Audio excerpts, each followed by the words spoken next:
Halo teman-teman kreatif, apa kabar? Hari ini aku pengen ngobrol soal sesuatu yang deket banget sama kita nih, dunia ekonomi kreatif alias Ekraf.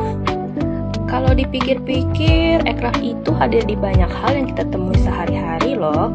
Dari makanan enak yang bikin nagih, baju dengan desain unik, film, musik, atau konten digital yang nemenin kita setiap hari. Yang kerennya nih, Ekraf itu lahir dari ide-ide sederhana yang kita wujudkan jadi karya nyata. Karya yang bisa bikin orang tersenyum, terinspirasi, bahkan membuka peluang ekonomi yang baru. Karena ekonomi kreatif adalah new engine of growth.